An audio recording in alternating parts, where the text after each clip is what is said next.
take too much time. Just want to give you the basics of what's going on with our fresh meat program and the league in general. And then we can, feel free to ask us any questions at any time, and then we can have a Q&A after, okay? So, just welcome. Just want to go over where we skate. Not everybody knows where we're located. The cost of the fresh meat program, some dates to watch out for, a bit about the benchmarking on March 2nd, commitments overall, and then we'll get into our Q&A. So our league, Toronto Roller Derby, is one of the largest flat track roller derby leagues in Canada. We have 4 house teams, 2 travel teams, 1 farm team, and a roster of over 120 active skaters. So we do everything in the league, as well as skating and training our butts off. We are also running the business end of the league. We have a formal board of directors, and there are various committees that you will get involved in order to run the business. We were established in 2006, and this is currently our 8th season. So just a little bit about the path in our league. Basically, you start out in the fresh meat program. Upon taking your minimum test, you graduate into the DVAS of the farm team, and I've highlighted that out as this is the chance we all get to then hit you. But really, when you have the opportunity, once you pass your WIFTA minimums, to participate more fully in the league, in any league scrimmages, practices, not just in our league, but also all over the province or country or world, wherever you want to go. And then from the Divas, we usually have a draft.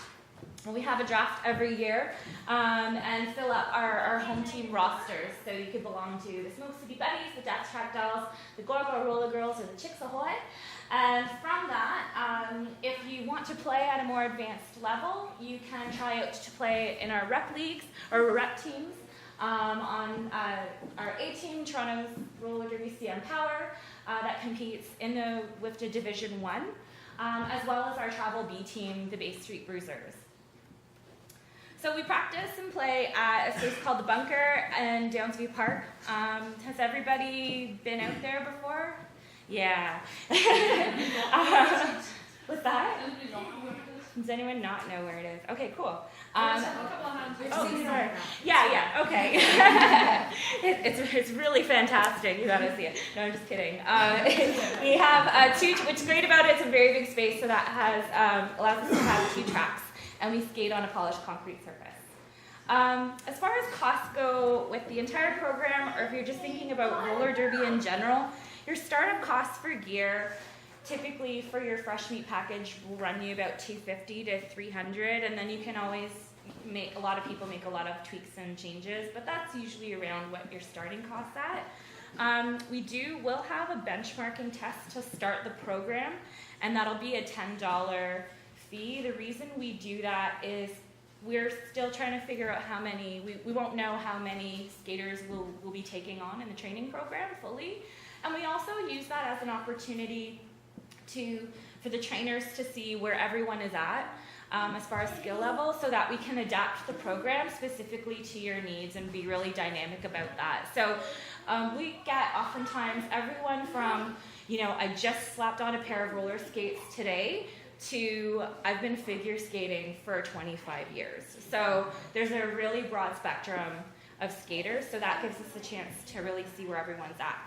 So we do require that you do participate in that day though. And then on that, you'll embark on the full program, and the training fees for that are $350, and that's a $200 upfront payment, and then $150 later on after another benchmarking test. There's a cost of insurance. That's a $50 cost. It's a personal cost to the CRDI, the Canadian Roller Derby Insurance Organization, and you can register for that through the link here. And then just a few other things I wanted to add. On that March 16th, the first practice date after the benchmarking on March 2nd, we'll be accepting the first payment of the training fees, and you should have your insurance at that time. If not, on the benchmarking day, you'll sign a waiver, which will kind of cover off on insurance for that day too. And then checks can be made to Toronto Roller Derby Inc. or cash is accepted.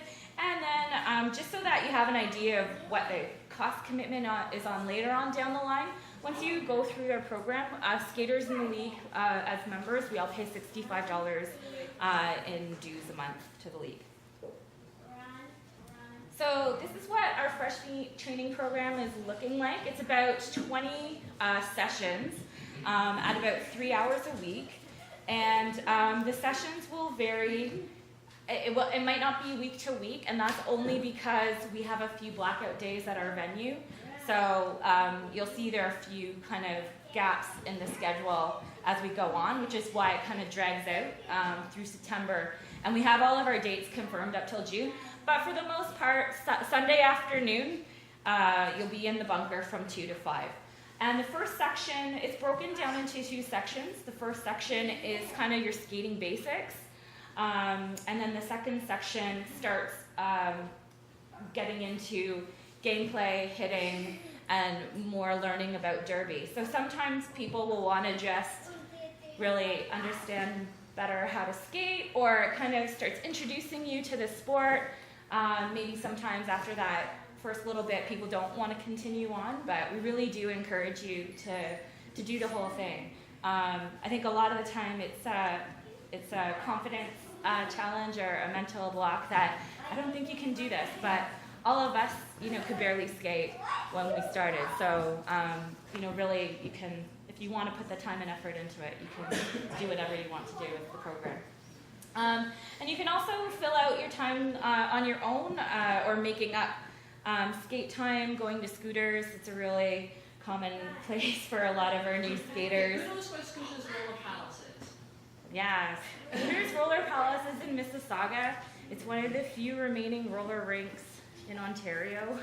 There's another one out in Oshawa called Coach Light. Scooters is near the Clarkson Road Station. Yeah. So it's a bit of a hike, but it is a great place to learn to skate. Thanks, G. Yeah, so like I said, the schedule is tentative after June. That's just based on some of our blackout dates that come up. So as far as benchmarking happens all the way throughout the program. So it starts on March 2nd with the initial benchmark, and we'll kind of call it a tryout, but it's probably not a tryout. It's a mutual tryout. It's a we're trying out and we're trying you. Sure. And it'll be a modified version of the Women's Flat Track Derby Association minimum skills test, and just to see where you're at in terms of progress. And then on May 25th, there'll be sort of like the midterm, where you'll be reevaluated using portions again of that test to see where you're at and maybe what you want to start trying to work on or improving. And then the program will end September 28th with your final WFTA minimums. So it's like graduation. And then that'll be a formal testing situation where you do have to pass the minimums on that test, and I believe it's like an 80%. Yeah, we've changed it slightly. Okay. Yeah, but it's typically 80% scored on the test in order to continue on in the league. We have people who do fresh meat 2 or 3 times sometimes. Yeah, So yeah, for sure. And just put you out and say don't come back. Yeah. So please sign up for the March 2 benchmarking. We set up an event by event. We haven't really pushed it out too far yet, but we'll send that to everybody today as a follow-up, so that we know how many to expect and how many trainers to book for March 2nd. As far as commitments in the program, you're required to maintain about a 70% attendance rate. So you know, it's a long program, so you might miss a few things, life happens, but we do require that you are there for a minimum amount of time. Let's be honest, you're going to need to skate as much as possible to really kind of get through and feel confident at the end. And then we also ask to start building in some volunteer time with the league, and you must volunteer for at least 10 hours of work towards the program. So this can be, you know, at our bouts. There are a lot of opportunities that kind of come up along the way that will ensure everybody finds out more info on. So it's about 5 events during our bouting season. Which means you get to watch the game for free. There you go. So everyone is here in the room. Please take a moment to chat. We've got Glenn on the gear. Maybe I'll ask Penny to talk a little bit about an official's perspective as well. Okay, hello again, I'm Penny Whistler. I just wanted to kind of let everyone know about other ways that you can be involved in the league. So if it doesn't work out, like if you're really scared about the amount of money that you're gonna have to pay in the $65 monthly dues and things like that, like it does add up, but it's definitely worth it if this is where you wanna be. Being an official really isn't necessarily any less of a time commitment. We don't pay monthly dues, but you basically pay in kind with your time. You are expected to come to practices a minimum of 3 times a month, but like being a skater, it's in your own best interest, and it really helps out the league to participate as much as you can. So we have 5 officiating practices a month. We require that you come to 3 to stay active, but at least once a week, if not more than that, is really better to be able to work with all the teams and just to really get it down. Being an official, it's not necessarily something that anyone can do. And what I mean by that is that you have to read 40 pages of rules and know them like backwards and forwards, and be able to not only like learning another language, like you understand them, but you also have to communicate that to the skater and recognize penalties when they happen. So it is challenging, but like I said, this is my 8th season, so like when I first started out, maybe I thought I'd be a skater, but kind of like wrestling so much that I stuck with it. And you can do it at different levels. You can just ref home games, or if you really want to take it to the next level, you can be a certified WFTDA official, travel to ladder tournaments, participate in WIFTA championships once you get to that certified level. So there's also non-skating officials. So if skating just doesn't work out for you, or if you have partners or friends that want to be involved and they maybe don't want to take the same route that you're going, they can volunteer with the league. And as a non-skating official, those are usually the people in the pink shirts, and they're starting the jam, they're timing you in the penalty box, writing down all the penalties. And those are things that you will have volunteer requirements as a member and a freshman skater. So that is also something that you can sign up for to kind of get to know that other side of the game. I recommend it anyway. And I'm just making sure that I wanted to mention everything. Yeah, so, and then the other thing, like, so Shred is here, there's also a men's derby league. So like I said, if you have friends or partners that kind of want to skate, but obviously they can't do the women's flat track side, we do have at least 4 officials on our crew that are also men's derby skaters. So it is, you can kind of do both sides of it as well. But definitely if you guys have any questions about that, let me know. That's about it. Does anyone have any general questions? Benchmarking. So Yeah. what exactly would you guys be looking at, or what is that? Me or DK, could you? Well, so it's just looking to see if you know how to skate. We'll try a couple stops. So sort of your control and your ability to handle your body on the skates. So Don't do anything It's falling, again- is it? yeah, it's just a matter of just seeing where you're at. So we have a starting point and just your stability and comfort level being on wheels rather than just the flat ground.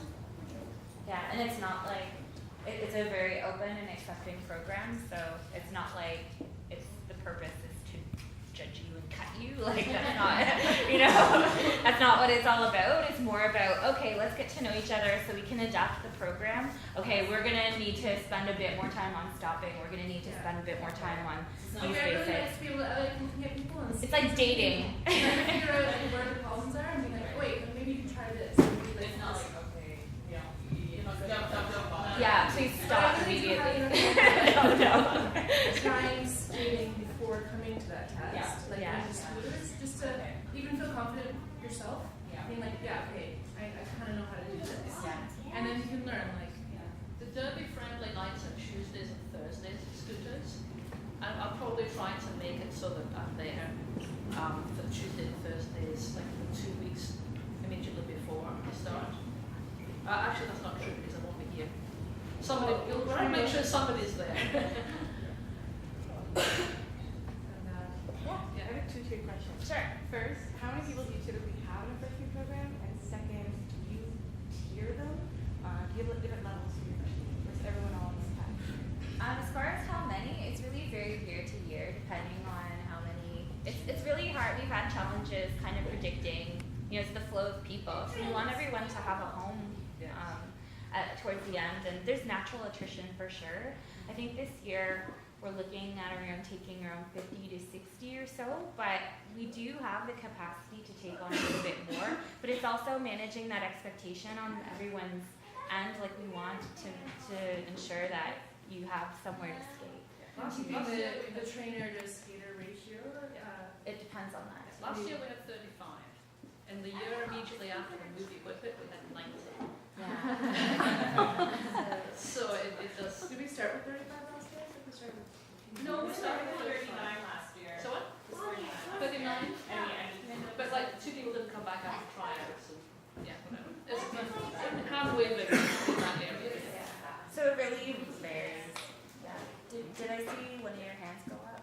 Well, it was me, but I was just going to say also the program is also really beneficial no matter what you're going to do in your future in roller derby. So if you want to learn to play roller derby, this is a great program for you. We don't know how many people are going to go into the league after or even into the Divas, but regardless of what you're going to do with your roller derby career here in Toronto or Southern Ontario, this is it's a great program to get your feet wet and play Yeah, I the was sport. coming from a different league. I was really shocked at how good a lot of the skaters in the freshman program already were. Like when I was I just want to brag a little bit too. We do have, if there's one thing our league is really well known for, it's our training compared to other leagues, either in the Toronto area. We do have very competitive skaters in our league, and so you're getting trained by the best skaters, some of the best skaters in Canada. So. Anyone else? Yeah. Do you have any serious injuries during the So, okay, it happens, so don't be afraid of it. It can happen doing anything. I just sprained my MCL snowboarding on New Year's Eve. So it can happen with anything that you do. It's really important, though, that your body is prepared for what you're taking on too. So I think over the years, a lot of us have really turned to additional strength training and cross training to really always make sure everything in your ankles and knees and your core and all over your body is really fit and strong, and that will help you perform to what you'll be able to catch up to what your brain wants to do. You know what I'm saying? So personal fitness has really become a priority for a lot of us over the last few years, especially because we want to start playing at a higher level. So you can prepare your body for it. Yeah, I was wanting to be preventative, right? So once people have had injuries that happen, because like when I started skating, we just kind of put skates on and went for it. But now, like, we do things before we get on skates with the fresh meet program. We do off skates training to develop and strengthen the muscles that you need for skating in a balanced way, because there is that effect of the track always turning left. And so that gives you a bit of an imbalance. So we try and balance that out by like doing the off skate stuff and building strength. Yes, Mia?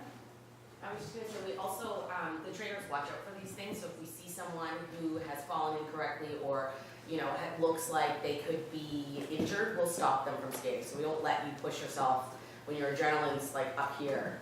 We're watching for that as well and making sure that you're safe and that you're skating to the best of your ability and you're just going to keep going. And that's pretty typical at practices in general too. Like, sometimes we hit that 10:20, 10:15 mark at night. You start if everybody's getting a little wobbly and sloppy, we know when to stop. Jen? Yeah, I just want to reiterate that it's like any other sport. I sprained my ankle during fresh meet. I also fell walking down the street and broke my arm. So, But you still came. Yeah, but like every weekend you were watching. Any physical activity that you're taking, there is a risk of injury. Like that's just how it works. I sprained my ankle. I was off for a month, I think. I came to practice. I still bonded with my team, learned like the different things that were happening. I got back on skates. Now I'm co-captain of the DVAS, right? So it's very supportive group of people. I think is really important to know, and like everyone does really care about their well-being and stuff like that. And you will have people coming up to you and being like, "You should go to this physiotherapist. Have you tried doing this to strengthen your ankle?" which is really nice when you are injured. She cried when I told her not to skate anymore. No. I cried and said I just want to make a home team. I remember this conversation. If you want to prepare as well as doing squats and skating, as well as skating, you can start doing squats and push-ups because it is a physical thing, and our practices are 3 hours long. And to begin with, that's a bit of a shock. It's like most of the sports don't practice for 3 hours. Yeah. But it's awesome. But it's awesome. You're So, exhausted. but I mean, you do gain so much strength so quickly. It's really good conditioning sport, even if you never play. That's the exciting part, actually. Going Yes. from 1 week to the next and being like, oh, I can do this better now. Yeah. Yeah. And not I'm to actually stronger Yeah. than I was last week. and not to belabor it, I think at first glance, the sport is a really fast-paced, heavy-hitting game, but we teach you all the basics to do this as safely as possible. And we have 7 officials on the track pointing out all the things you're doing wrong most of the time and sending you to the box. So although we're not major, no. So as far as other kind of extreme sports or contact sports go, I think of this as like the most, I'm like in business, as like the most de-risked extreme or contact sport I've ever played, because there are so many checks and balances in place to ensure that we're doing it well and we're doing it right. We won't let you on the floor without full gear. And I think So- you were at the game yesterday, right? And you were saying it wasn't what you expected. You thought it was going to be like violent. It was, the only love this weekend. And the falls were really, they were controlled. Like, Yeah. That's one thing we noticed. And then afterwards, we were standing around the photo, where they were taking photos, and I was checking people out. They'll show up after. There were only a couple of scratches, like it looked, nobody looked like beaten up, and my whole thing is, And did you what see were their they faces? They were all smiling. Yeah. Yeah, they all had a good time. Even after somebody hit somebody really hard, they were picking each other up. Yeah. It was really cool. Yeah. Nothing lifts your mood quicker than hitting somebody really hard. Yeah. And then on the receiving end. Yeah, exactly. Another video, you're like, oh, that was awesome. There aren't many full contact sports for women. Yeah, for sure. Anyone else? Don't be shy. No? Okay, The cool. coolest thing that you will ever do. He's making business out of the coolest thing I've ever done. Well, if it's an indication that we have like refs that also play derby, and like, we play derby, and then we're like, I'm on 2 teams.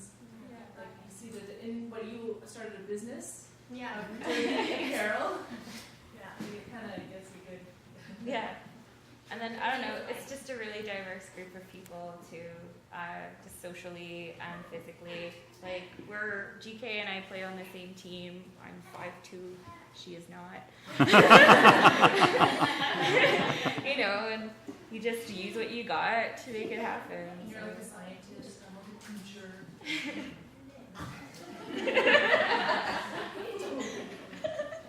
Thought too. I just wanted to sort of share my perspective because I joined TORD before a freshman week program even existed. So I think you guys are really, really lucky to have that already in place. Basically, when we joined, it was like, hey, can I come skate? And they're like, yes, meet me in this dark abandoned parking lot and we'll skate in circles for 2 hours. So years have passed and now there's a program that allows you to level up along the way, and with our league's sort of tiered structure, it really allows you to push yourself to the next level or stay where you're comfortable, and I think that that's really, really important and different about our league, and we're really lucky to have that now that I can see that from a perspective coming from where it was just, we were all at the same level, but now you can push yourself to get to the travel team, or if you want to stay on DVAS, you're totally welcome to do that. So it's really a great, diverse community in that way too, where you can push yourself or you can stay at your skill level that you're comfortable with. So you guys are really lucky because a lot of us didn't have that when we started too. Yeah.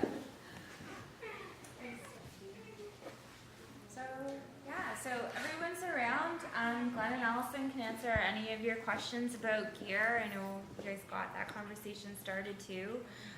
They'll be taking orders. I guess they're having a pop-up shop as well. Here at this location on February 9th. To place orders, you can also place orders online with them. Strict Bomb's here if you want any cool swag. We have loads of stuff, but I know that you're not ready yet.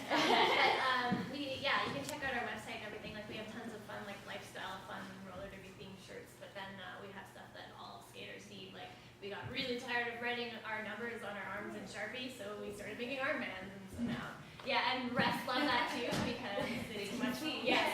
Over the tattoo. That's right, tattoo. Exactly. Lots of full sleeves, so it's really hard to read the number. And scrimmage shirts. So black and white is once you pass your fresh meet and whatever, start actually scrimmaging and playing derby. You'll need that for sure. You have to come to practice with a white and black every day. And we have ones that are reversible even, so it's super handy. So if you're black and then you get switched to white, you can just flip it around.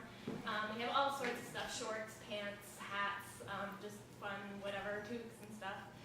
So we'll have a Fresh Meat 2014 t-shirt that you can all get to. Like, I know that it's just sort of a thing that you like to remind yourself of, the group that you started with and whatever. That'll become important too, like I had my group that I learned to skate with, and that'll always be, your core friends. Even though you make tons more friends, it's always really important. So we'll make shirts probably with your name and number on that eventually once you decide, because you have to start thinking about what your name's going to be.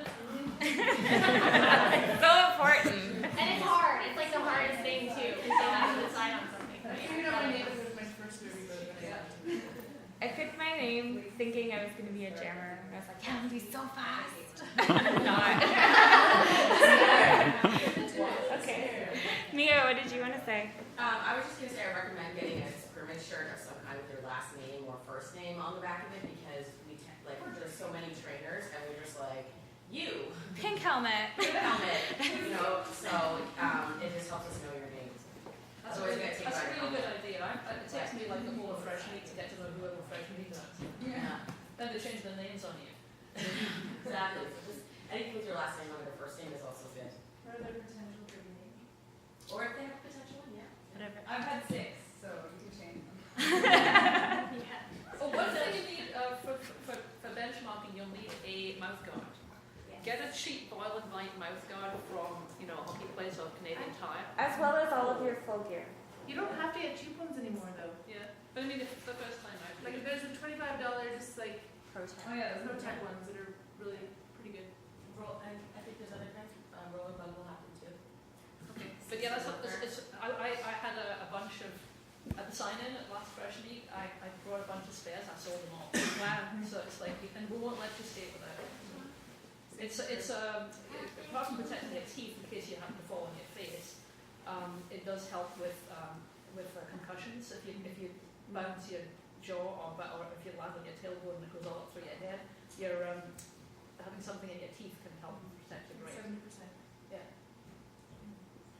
So we're quite serious about here. If you arrive and one of your knee pads is at home, you don't skate. So count all your gear in and count it all out. And air it out. Yeah, look at it. Don't be that We'll girl. get into the details of guy. hygiene later on. It's supposed to be fresh, right? Baby power loss. Okay, anyone else? Yeah. Maybe this is too specific. No, but- whatever. Okay, so there's a good chance my work often takes me away like July and August. Sure. I don't know right now, so is it like, what happens if I don't finish Fresh Meat? Can I just do it again next year? Or they'd be so mad at me for not finishing the 70%.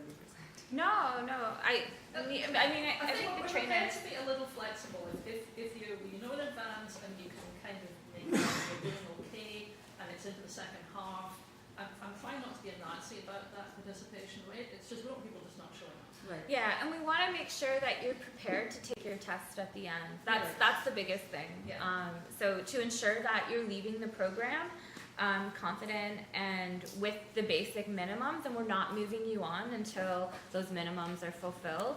So, but there is an element, like even on all of our teams, like to be rostered for a game, you just got to be there, right? Sometimes, so, well, all the time.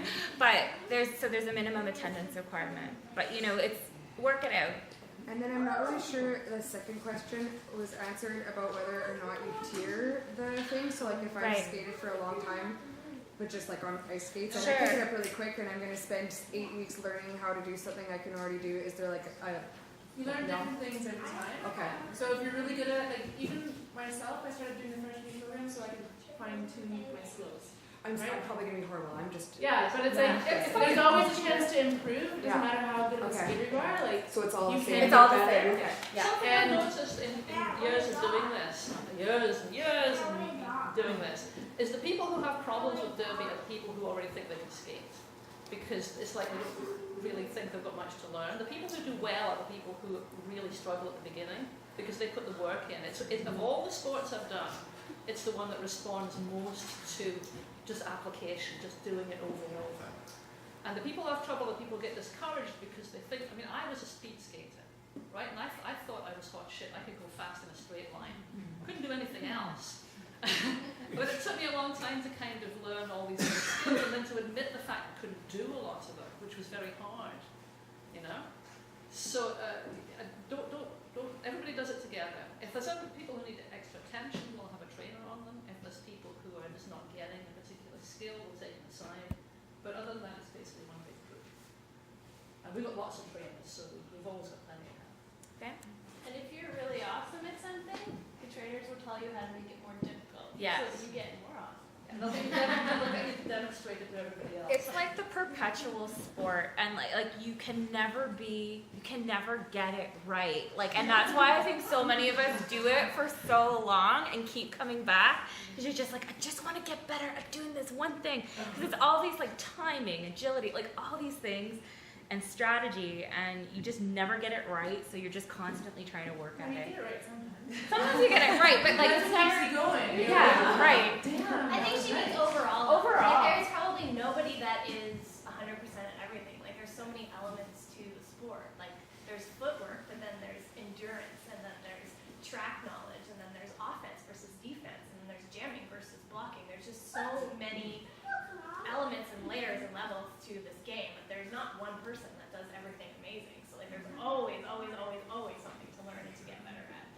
You know, like, I don't know. Everyone has their Teamwork. That's a Teamwork. huge one, right? You can be a superstar. You can nail the footwork. You can be really good at hitting. You can be this crazy jammer killer. But if you can't work with your line mates, you know, it's not going to help your team out. So there's always something to work on, for sure. But I think I've never actually really thought of it, but I think that is what There's like, too many the so many draw layers, is, right? yeah. Because you're always trying to push no matter what. So. Anyone else? Don't be shy. It's cool. Yeah, sure. Plug my lead for a second. Totally, please do. So Toronto Men's Roller Derby is heading to a tournament in Calgary at the end of May called Flat Track Fever, and we're trying to raise as much money as we possibly can so that we can get ourselves out there and kick some ass. So I brought some buttons, and they're pretty awesome because they were made here. So they're $2 each, so please help support our team and get us out to Calgary. I also have sign-up sheets, so if you want to secretly put your boyfriend's name or your husband's name for some freshmen, that'd be fantastic. Awesome. Thanks, Sharon. And we do train men along in this freshman We've got program. one so far this year. Yeah, we have one success story on our team from the Toronto Roller Derby freshman program. He completed it, and then we had a game in Ottawa, and we brought him in right away, and he killed people. It was fantastic. Not actually. And Mark is here, not to single you out, Mark, but Mark is here. He's with TMRD, and he's interested in taking on the program this year. And we also have officials, who might want to improve their skating skills as well. So be gentle with them, is what I say. They're just guys, Yeah. Just out of curiosity, is there, like, I imagine that there's a separate equivalent of fresh meat for the referees as well? No, there Or isn't actually. It's a different. You mean as far as skating or like training? Well, no, as well. I mean, other than. Breaking off. Yeah. do the skating skills with us, Right. and then the And then there's When you get another into that, like, equivalent do thing. Yeah, after that sort of partial mark where we start getting into derby and contact and stuff like I that, see. they'll usually go back, so they'll work on their skating skills. Some folks we've converted, so we still lazy.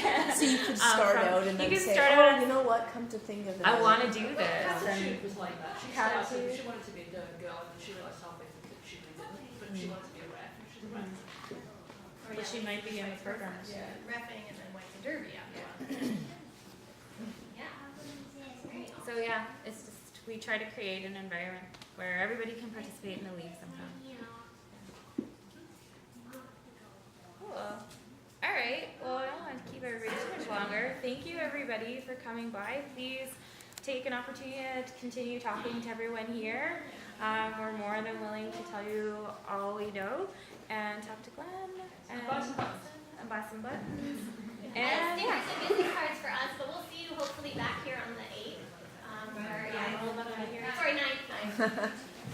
Yeah, we'll be back here again. We can, if you think about a name, and you can go ahead and get your name on shirts and whatever at that point. There'll be lots of opportunities. Is this a show that benchmarking or what? Yeah, so after today, I will send a follow-up email. We'll have a link to the benchmarking. If you know you want to move on to do that, you can register for that, and we'll collect the fee that day. And this has been videoed and it will be posted on where? Landline. It'll be through whatever links you put up. And emails you send out will have the link in there. Yeah. So if we don't have your email address, make sure you give it to us. Oh. Besides your Sunday afternoon training, do you have other practice nights? In the league we do, but for the fresh meat program specifically, it's just that Sunday afternoon until you pass your minimums. Yeah, so scooters, once it starts getting nicer out, you can get some outdoor wheels and skate as much as you want in Trinity Bellwoods, Christie Pitts. You'll find a lot of us all there, all over the city. The more you wear your skates and skate in them, the better you'll be. So. What's the practice times like once you're on a team or with you guys? It really varies. For right now, for our home teams, we are skating from 7 or 7:30 to 10 or 10:30 on Wednesdays and Thursday nights. Divas on Mondays. The Divas are on Mondays right now, and same kind of thing, 7 to 10 or 7:30 to 10:30. And then if you're playing on the B travel team as well, you have an additional Tuesday night practice, and on the A team you're practicing Monday, Tuesday. And there's a Saturday league practices on And right, and Friday, leagues will Friday nights or Saturdays. right. We have league practice where just everyone is available. And if there's other dates that come up, like when CN Power was on break for the Christmas holidays, we had a bunch of league practices on the Monday and the Tuesday because the track was open. Typically it's one team practice and one league practice. And the team will look at your attendance for the team practice, and the league practice is kind of depending on the team. Some of them make it obligatory, some of them don't. In fact, Yeah. most of them don't. I think of like their league practice kind of like going to like a boot camp for 3 hours or something. You're just there to kind of work on you. You're not as much thinking about what you're doing with your teammates and strategies with your teammates because you're getting ready for a game. So the league practices are really awesome because that's just you time where you can kind of further your skills And hang out with your friends and hang out with that you don't see very that you don't see. Yeah. Check out the company. Yeah, and work with everyone else in the league so you know Well, exactly how they're hitting and skating. We have scrimmages on Saturdays too. Yeah. Occasionally, like a couple times a year. And there's training camps that come up all along the way too. There, and then depending on how into it you get, like there are folks that will travel. Like there's a giant conference called RollerCon that happens every year in August. I don't know how many people go to it. It's ridiculous. Or in July in Las Vegas, like ECDX, like tournaments, and there's training camps. So a lot of people will like travel and skate. That brings up another point about roller derby is that there is a certain amount of it where you're self-motivated, like you have to sort of want to do it, and then you get good at it. And so like going to those things and taking those opportunities when they arise, like I just, for myself, like I've always just tried to take as many skating opportunities as I can to get better. And it's really cool and fun to like pop in on other leagues. It's a cool community because you could be traveling. Like my boyfriend's asked me a lot of times not to take my gear with me on vacation. So like, or like right away if we plan a vacation, I'll be like, what league is over there in Rome? You know, like there isn't one. Unfortunately, I was going to miss emergency practice because I was in Maui, but actually I just went and skated with the Maui roller girls. and everybody, and you know, similarly we do the same. Tuesday practice. We have visiting skaters all the time from wherever that drop in, so it's pretty cool. All right. Yeah, join our cult. That kind of reminds me of something else. I don't know if it got brought up yet, but watching Derby, like online, there's a lot of good videos now, like from the top TV. Good point. Don't say that either. I thought you were going to talk about how awesome you are at skating like for 2 or 3 weeks. Oh yeah, I do that too. Yeah, some people really like it so much they skate for more. I got lots of dirt on there. Yeah. And it's like, I find too, like, especially if you're a visual person, that will really enhance how you skate as well. Like if you kind of see what it looks like and then You get inspiration. You're like, I want to learn how to do that. Exactly. Yeah. And then on that note too, I was just gonna say, I think the day before you're gonna have the pop-up shop here, there's actually gonna be like an awesome game at Downsview with CN Power versus The Team world. No, Ontario. Team Ontario. The world. No. Because nothing really beats like getting out and seeing it live. And those are gonna be some really high caliber skaters to be watching. I joined roller derby, never seeing a roller derby game. And then I went to volunteer to my first game. I was like, what am I doing? If we were interested in like secondhand gear, like Yeah. Caddy, DG, Craigslist, Better Links. Mia? I'm gonna advise you to stay away from secondhand gear. There's a reason why it's secondhand. That person doesn't use it anymore, right? They need to get something better. So I would say get all like your knee pads, elbow pads, wrist guards, like all that stuff for sure, fresh and clean and brand new to you. And then you might be able to find skates online or on Craigslist. But I would also, anything that you buy, I would bring it into a retailer like Rollerbug and see what they can do for them, because there's going to be probably issues with like rust or bearings or things like that. So yeah, I would advise you against secondhand gear, especially helmets. Do not use somebody else's helmet, like your brother or your cousin has a bike helmet that they're going to lend to you. Like no, because I mean, or a skateboarding helmet even. You want to. There's special kinds of helmets. You might want a what is it called? Multi-impact helmet. Like you don't want a single impact helmet, and that's what a lot of skateboarding helmets are. Blah! But talk to Glenn and talk to Allison, and they're going to make sure that you get set up with the right stuff. There's just replacement gear like every year. Yeah. Skates are Like my skates, I had 2 pairs of skates in 6 years. Yeah. I sold my old skate boots to somebody, because I didn't love them and they're in decent shape. So and plates are usually kind of okay if they're like a metal plate. You could probably buy those used. There is actually even a Facebook group. I can't remember what it's called right now. Me too. I'll find it. It's about people, I think, selling or recycling or whatever their gear. So you can look for that. There you go. Yeah, so you can check that out. But like exactly what Mia said, like the gear. You don't want somebody's stinky used elbow pads and things and stuff. And the helmet. They're full of bacteria. It's just I would get a good lead time because the thing that like most of us usually have early on didn't do right because we didn't do the hands right. Yes. And once you mess up the knees, you don't get it back. So Yeah. I want to spend some money on these hands. I want to second that. Like, senior is not the place to save and skimp on money. Like, invest in your like health. Don't Particularly hands because that's your falling That's on your really, knees yeah. all the time. Like the rounded cut pad or the angled pad cup versus the straight flat one I mean, you save like a few bucks, but it sucks having a knee injury, man. Like it really sucks. Sports where you're falling on your knees accidentally, you're falling on your knees deliberately all the time. And at this point of your career, this like you don't want to hurt yourself now. That's going to limit you in the future. But better just get through this safe, because there's going to be other stuff you're going to have to do that like backwards, right? Or backwards jumping. What do we call this? Wheels though, there's a lot of wheels out there, and a lot of people like different things, and different surfaces need different things. So wheels are something you could maybe borrow from somebody if you. I think I have probably 10, 20 sets at home of just different surfaces, different, you know, widths and hardnesses and whatever that I like for different things. Or some I tried and I was like, I don't know. So you can totally borrow wheels and try them out and whatever. I mean, they get balder obviously as they get used, but that's something that maybe you could look at and use. So you skates and wheels maybe, but the rest of it. That was a long answer to your question. That's really very good. But yeah. Yeah, the bunker's concrete is fairly slippery, so if you know anything at all about hardnesses, you want fairly soft wheels. Like the ones they describe as hybrid, indoor-outdoor, are actually quite good for the bunker.